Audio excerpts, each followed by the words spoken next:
Next naman po nating topic is all about live.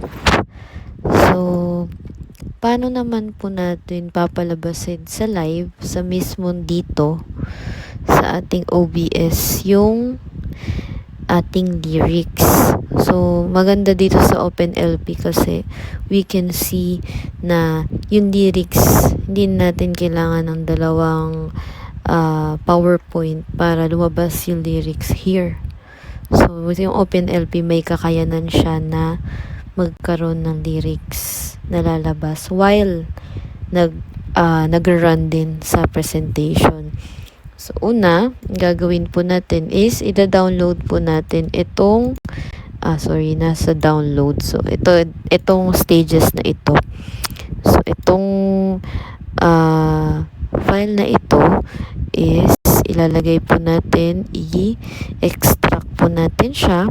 So, huwag po kayo mag-alala, mamaya ilalagay ko po sa YouTube, sa description yung file na to. And then, copy natin to.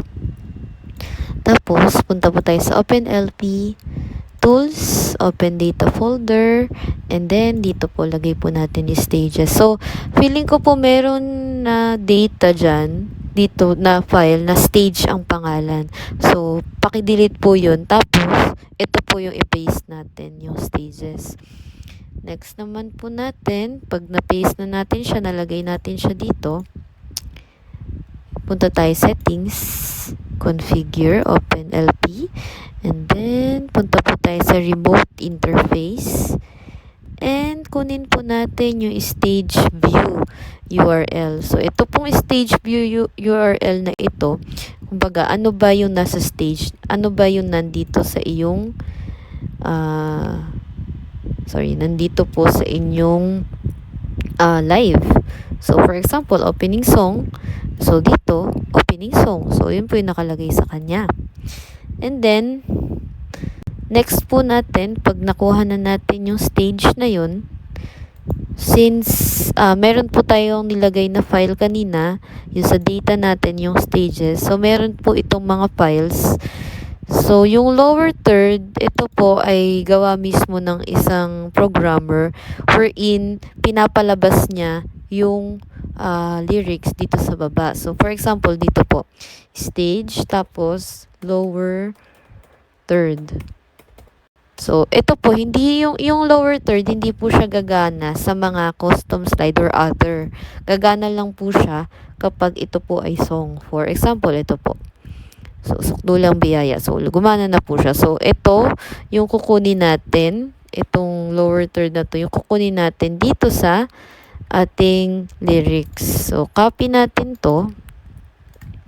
And then, punta po natin siya dito. Gawin natin siyang browser. So, browser. For example, lyrics. Palitan natin lyrics. And, okay. Tapos, dito po sa URL natin. Yan po. Copy natin yun mismo. Then, okay. Tapos, ayan, lalabas na po yung ating lyrics. So, napakadali lang po niyang gawin. So, yan, middle, kunyari, yan, lyrics. So, lahat po ng ating pinipindot dito sa ating OpenLP, for example, sabay po yung gagalaw. So, kunyari, yan. Yung hirap pala niya. Yan, kunyari, yan. Sukdulang Biyaya, Musikata. Next natin, kunyari, yan. Gumagalaw din po siya dito and gumagalaw din siya sa live. So, ganyan po kaganda ang OpenLP. And, one thing po, minsan hindi gumagana yung lyrics agad-agad. So, ang gagawin lang po natin is tanggalin lang po natin ito, side. So, ang ibig sabihin po niyan, yung side na yan, same naman po yung yung ibig sabihin niyan. So, okay lang po natin and then lalabas na po yan ulit. So, kung hindi ulit siya gumana, so pang-refresh lang kumbaga, lagyan lang natin ulit. So, wala naman siyang problema kung basta pang-refresh lang ito. So, yun lang po. Thank you.